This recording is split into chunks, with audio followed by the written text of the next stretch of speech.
Hello everyone, आज हम आपको बात करने जा रहे हैं कोऑर्डिनेशन कंपाउंड के बारे में, जो मोस्ट इम्पोर्टेंट चैप्टर है नीट के अकॉर्डिंग।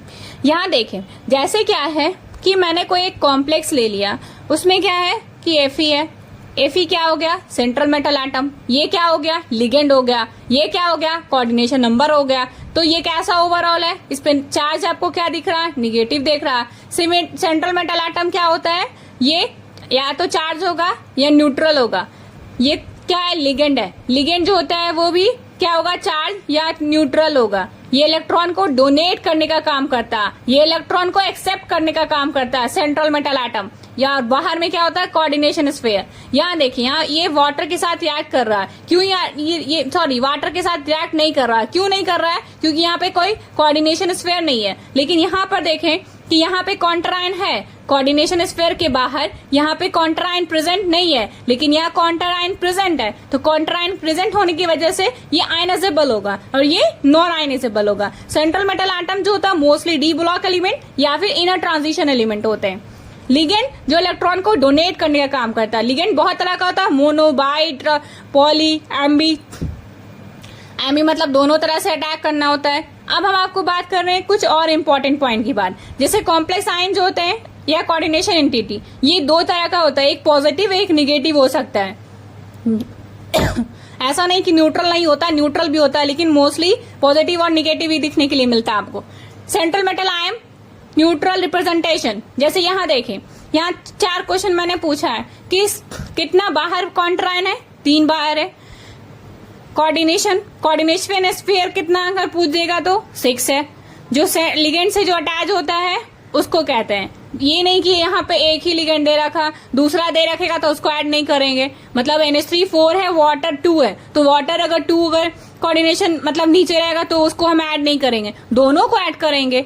मतलब सेंट्रल मेटल एटम से जो जो लिगेंड अटैच होता है कोऑर्डिनेशन एंटिटी के अंदर, स्फीयर, ये कोऑर्डिनेशन एंटिटी या कॉम्प्लेक्स आयन के अंदर, ये डब्बे के अंदर, तो उसको ऐड करते हैं, बाहर वाले को ऐड नहीं करते कोऑर्डिनेशन नंबर में।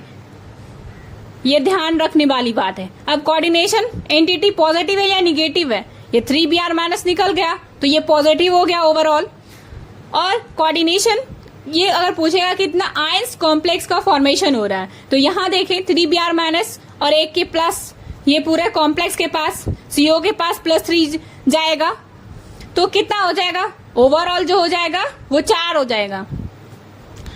अब कोऑर्डिनेशन एंटिटी भी मैंने बता दिया आपको, कोऑर्डिनेशन नंबर भी बता दिया कितना है, कितना कॉम्प्लेक्स आयन बन रहा है ये भी बता दिए।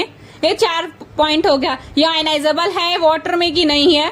ये नहीं है। ये आयनाइजेबल है क्योंकि इसके पास कॉन्ट्राइन प्रेजेंट है, ये वाटर में आयनाइज कर देगा। मतलब 6 बात बताएं। एक तो कॉन्ट्राइन बताएं कि कितना चार्ज है, दूसरा बताएं आपको कि किस तरह का ये कोऑर्डिनेशन एंटिटी है या आयन है, तीसरा क्या बताएं कि कितना आयन जो है कॉम्प्लेक्स मीडियम में प्रेजेंट है, चौथा क्या बताएं कि ये वाटर के साथ आयनाइजेबल है या नहीं है, पांचवा क्या बताएं कि कितना इसके पास कोऑर्डिनेशन नंबर है, और ये मोनोडेंटेड है, सॉरी ये होमोलेप्टिक है या हेट्रोलेप्टिक है। तो होमोलेप्टिक हेट्रोलेप्टिक भी पता कर सकते हैं क्योंकि ये एक तरह के लिगेंड से अटैच है, तो ये होमोलेप्टिक हुआ। अगर इसमें एक से ज्यादा लिगेंड होते तो इसको हेट्रोलेप्टिक कहते हैं। एक है ना NH3 है, अगर वाटर अगर यहाँ पे रहता तो उसको कहते हैं हेट्रोलेप्टिक है। मतलब 2 कोऑर्डिनेशन एंटिटी के अंदर की बात कर रहे हैं, ना कि बाहर की बात कर रहे हैं। ये डब्बे की अंदर की बात करी जा रही है मैंने, ठीक है। कॉम्प्लेक्स तो मैंने आपको बता दिया कि अगर एक तरह का लिगेंड अटैच होगा डब्बे के अंदर तो वो होमो हो गया, और एक से ज्यादा है तो वो हेट्रोलेप्टिक हो गया। I hope so you understand. Don't forget review it.